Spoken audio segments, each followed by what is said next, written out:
நாம் அரசியலுக்கு வந்ததிலிருந்தே நம்மளை பற்றி நிறையா சில வதந்திகள் எல்லாமே சொல்லிக்கிட்டு இருக்காங்க இல்லையா?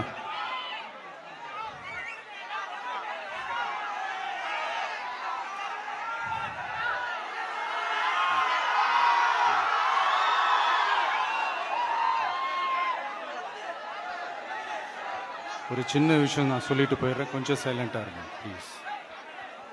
நாம் அரசியலுக்கு வந்ததிலிருந்தே நம்மளை பற்றி நிறைய சில வதந்திகள், அந்த டீம் இந்த டீம் அப்படிலாம் சொல்லிக்கிட்டு இருக்காங்க இல்லையா? ஆனால் இவர் எந்த டீமும் கிடையாது, மக்களுடைய டீம், பீப்புள்ஸ் டீம் அப்படின்னு எல்லாருக்கும் தெரிஞ்சதுக்கப்புறம் வேற என்ன அவதூறு பரப்பலாம் இவர் மேலே அப்படின்ட்டு ட்ரை பண்ணி எல்லாமே அவங்களுக்கு ஒர்க் அவுட் ஆகலை. ஸோ கடைசியில் என்னதான் இந்த விஜயை பண்ணலாம் அப்படின்னு நினைக்கும் போது தான் இந்த கூட்டணி அந்த கூட்டணிலாம் சேர போகிறாரு அப்படின்ட்டு ஒரு பொய்யான ஒரு பிரச்சாரத்தை பண்ணிக்கிட்டு இருந்தாங்க. இந்த நியூஸ் எல்லாம் கேட்டு நீங்கள் கொஞ்சம் கன்ஃபியூஸ் ஆகிருப்பீங்க.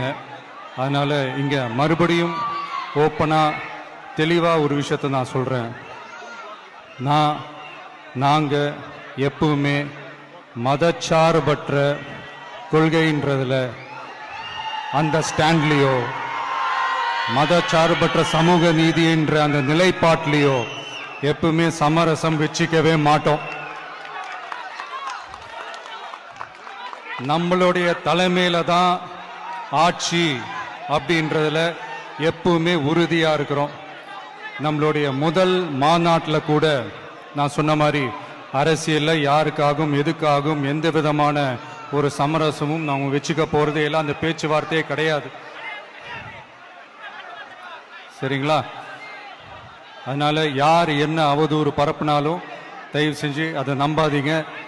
எல்லாம் வல்ல இறைவனின் அருளால் நாம நினைச்ச டார்கெட்டை நம்மளால நிச்சயமா அடைய முடியும்.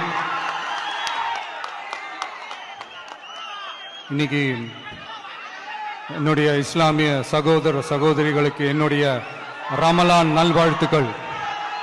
கான்ஃபிடென்ட்டா இருங்க, நல்லதே நடக்கும், வெற்றி நிச்சயம்.